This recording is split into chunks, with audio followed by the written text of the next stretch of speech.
नमस्कार दोस्तों, जय हिंद जय भारत। दोस्तों, आज हम इस वीडियो में जानेंगे कविता में बिंब और छंद का महत्व।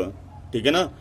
इससे संबंधित प्रश्न मध्य प्रदेश की बोर्ड व लोकल परीक्षाओं में पूछा जाता है और यूजीसी नेट की परीक्षाओं में भी पूछा जाता है। तो हम देखते हैं कविता में बिंब और छंद का महत्व। कविता लेखन में बिंब और छंद का बड़ा महत्व होता है। छंद कविता के आंतरिक लय होते हैं, यानी कि छंद कविता के आंतरिक लय होते हैं, यानी कि छंद से कविता में राग उत्पन्न होता है। और बिंब कविता के भाव को इंद्रियों की सहायता से पकड़ने में सहायता सिद्ध करते हैं। यानी दोस्तों, बिंब और छंद का क्या महत्व होता है कविता में। जो छंद होते हैं कविताओं में राग लय भरते हैं, और बिंब कविता के भाव को, यानी कविता के अंदर जो छुपा हुआ भाव है उसको इंद्रियों की सहायता से पकड़ने में सहायक सिद्ध होते हैं। अब हम देखते हैं कविता के भावों को समझने के लिए, कविता के भावों को समझने के लिए इंद्रियां ही सबसे सुलभ साधन होती हैं।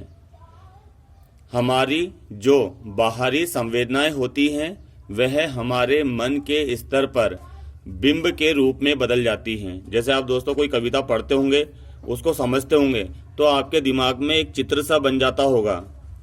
ठीक है ना।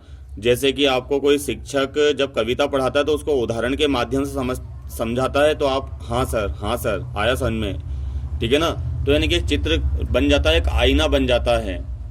जब हम किसी कविता का पठन, वाचन या श्रवण करते हैं तो कविता में प्रयुक्त कुछ विशेष शब्दों को सुनकर हमारे मन में कुछ चित्र उभरने लगते हैं।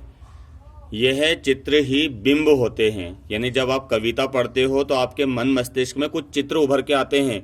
ये कहानियों के साथ भी होता है दोस्तों, ये कविताओं के साथ भी होता है। जैसे आप कोई कविता पढ़ते हो, कहानी पढ़ते हो, तो आपके दिमाग में चित्र बन जाता है।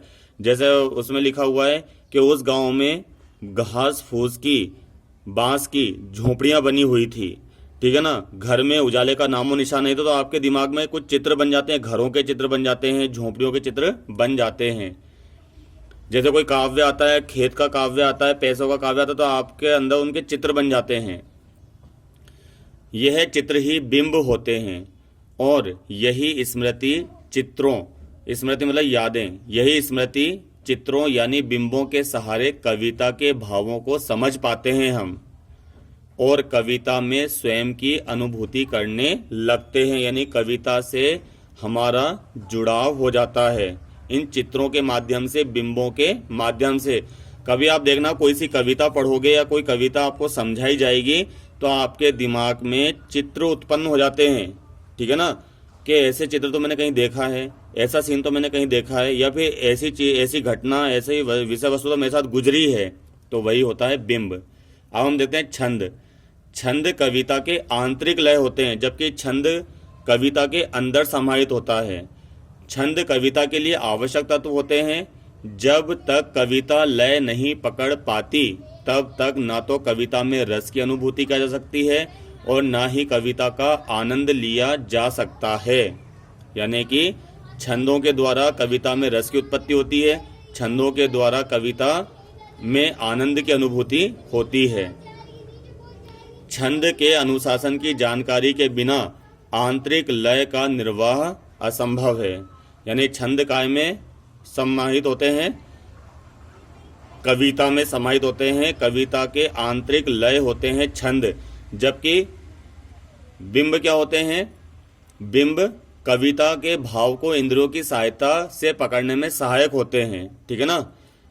कविता की रचना में इनका उपयोग करके ही कविता को पूर्णतः दी जा सकती है। यानी कविताओं में छंद भी जरूरी है और बिंब भी जरूरी है। अगर मान लो बिना बिंब के हमने कविता लिख दी तो व्यक्ति को समझ में ही नहीं आएगा। ठीक है ना। तो कविताओं में बिंब रचना आवश्यक है, और छंद नहीं डाले तो कविताओं में ना लय होगा, ठीक है, ना राग होगा, ना रस होगा, ना आनंद की अनुभूति होगी। तो उम्मीद है आज का वीडियो आपको पसंद आया होगा, समझ भी आया होगा। धन्यवाद।